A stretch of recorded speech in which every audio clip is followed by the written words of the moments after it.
برائے مہربانی ڈاکٹر سعید مکی کے چینل کو سبسکرائب کریں اور بیل آئیکن پر کلک کریں۔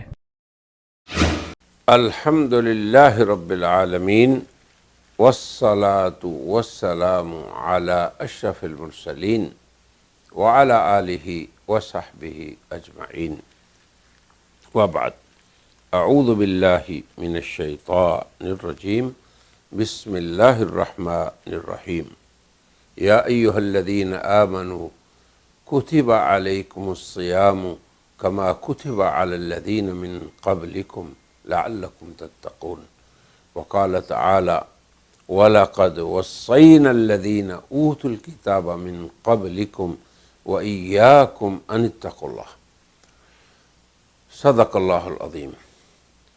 برادران اسلام، رمضان المبارک کا یہ مہینہ بہت سی عبرتوں، نصیحتوں اور علمی فتوحات اور علوم و معرفت کا مہینہ ہے۔ اللہ تبارک و تعالی نے اس کے بارے میں یہ خبر دی کہ تمہیں متقی بنانے کی غرض سے تم پہ روزہ رکھنا فرض کیا گیا اس مہینے میں۔ فمن شہد منکم الشہر فلیصمہ، یہ غرض بتائی۔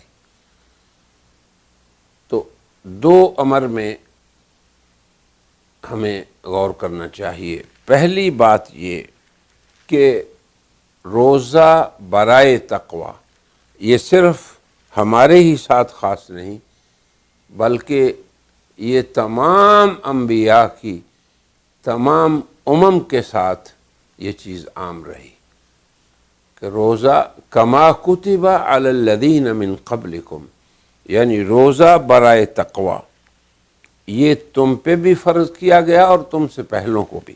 تو تمام امتیں اس میں شریک ہیں، اس فریضے میں۔ دوسری گزارش یہ کہ جس تقوی کے لیے اللہ نے روزے کو ہم پہ فرض کیا، یہ ایسا ایک اللہ تبارک و تعالیٰ کا امر عظیم ہے، یا اللہ کی طرف سے طلب ہے اپنے بندوں سے، کہ اللہ فرماتے ہیں کہ ہم نے وَصَّيْنَا الَّذِينَ أُوتُوا الْكِتَابَ مِن قَبْلِكُمْ، کہ سابقہ اہل کتب سے بھی یہ مطالبہ کیا، کیا؟ ان اتقوا اللہ۔ تو گویا کہ تم اللہ سے ڈرو۔ تو گویا تقوی خیر امت اور امم سابقہ سب کے درمیان مأمور بہی اور اللہ کو مطلوب وصف ہے، ان اتقوا اللہ، کہ تم تقوی اللہ اختیار کرو۔ روزہ برائے تقوی، یہ دیکھیں اللہ کی سنت سابقہ امتوں میں بھی وہی رہی جو اس خیر امت کے ساتھ ہے، اور کیفیات اللہ تبارک و تعالی اپنی مرضی کے مطابق جیسے چاہتا ہے احکام کو انسانوں کے مناسب اور موافق حالات میں بدلتا رہتا ہے۔ لیکن یہ ایک بنیادی چیز ہے کہ تقوی کے ذریعے انسان کا تزکیہ، انسان کی طہارت، انسان کے ظاہر اور باطن کی اصلاح، یہ اللہ کی ایک قدیمی سنت ہے۔ اور دوسری بات یہ کہ تقوی کا مأمور بہی ہونا اور تقوی کا بندوں سے مطالبہ کرنا، یہ صرف قرآن کریم کا ہی ساتھ خاص نہیں، بلکہ پہلی کتابیں اور خیر امت کے ساتھ ہی خاص نہیں، بلکہ پہلی امتیں۔ تو ہمارے کہنے کا مطلب یہ ہے کہ تقوی اتنا عظیم اللہ کا امر ہے کہ اس کے لیے پہلی امتیں اور پہلی کتابیں اور یہ امت اور اس کی خیر الکتب آخری وحی، اس سب پہ یوں سمجھیں کہ متفق، اور اس پہ اجماع ہے۔ پہلی امتوں کا بھی روزہ برائے تقوی، پہلی امتوں کے ہاں بھی تقوی مطلوب ہونا۔ تو اب تقوی ہے کیا آخر؟ تو ہم ایک مجلس میں تو تقوی کے بارے میں جو قرآن و سنت اور ہمارے سلف صالحین کا فہم ہے اس کو بیان کریں گے، اور انشاءاللہ پھر اس کے بعد دوسری مجلس میں ہم تقوی کے دنیاوی فوائد اور اخروی منافع کو بیان کریں گے۔ تو ہم یہ بتاتے ہیں کہ تقوی کے بارے میں لغوی اس کا مفہوم کیا ہے، اور ہمارے سلف صالحین کا فہم قرآن و سنت کی روشنی میں کیا ہے۔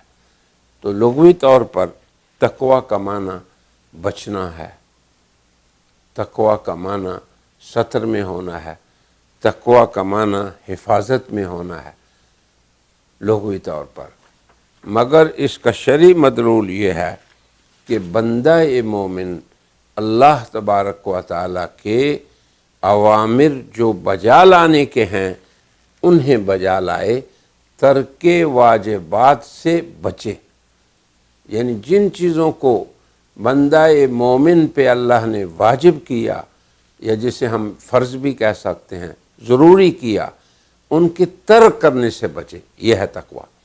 اور دوسرا، جن چیزوں کو اللہ تبارک و تعالیٰ نے حرام قرار دیا اور محرمات جو چیزیں ہیں ان کو اختیار کرنے سے بچے۔ اب دیکھیں لفظ تقوی، ادھر واجبات کو ترک کرنے سے بچنا اور اس طرف محرمات کو اختیار کرنے اور محرمات کے ارتکاب سے بچنا، تو یہ تقوی کا اہل اسلام کے ہاں مفہوم ہے۔ پھر امیر المومنین حضرت علی رضی اللہ عنہ، جنہیں جناب نبی کریم صلی اللہ علیہ وسلم نے فرمایا کہ انا مدینۃ العلم وعلی بابھا، جو کہ باب ہیں مدینہ علم کے، وہ فرماتے ہیں کہ تقوی کیا ہے؟ فرماتے ہیں التقوی هو الخوف من الجلیل، جلیل سے خوف۔ اب جلیل سے مراد کیا ذات ہے؟ جلیل ہے کون؟ پھر اس کے بعد فرمایا والعمل بالتنزیل، اور جو اس نے نازل کیا اس کے مطابق عمل کرنا۔ اب اس نے کیا نازل کیا؟ پھر تیسری بات القناعۃ بالقلیل، تھوڑے پہ قناعت کرنا، جو کچھ اس کا عطا کیا ہوا ہے اس پہ انسان قانع رہے، صابر رہے، مطمئن رہے، اور اس کے اندر مزید کا حرص اور لالچ نہ رہے۔ اور چوتھی چیز فرمائی والاستعداد لما بعد الرحیل، اس دنیا سے جو کہ ایک فانی دار ہے، ابدی زندگی کی تیاری کرنا اور اس کے لیے استعداد کرنا اس دنیا سے کوچ کرنے کے بعد کا۔ اب آپ یہ دیکھیں کہ کس قدر جامع اور مختصر عبارت میں اور کس قدر فصیح و بلیغ انداز سے امیر المومنین حضرت علی رضی اللہ عنہ نے تقوی کی فضیلت بیان کر دی۔ کیا ہے؟ جلیل سے خوف، یعنی رب جلیل، اللہ تبارک و تعالی جل جلالہ، ان سے ڈر۔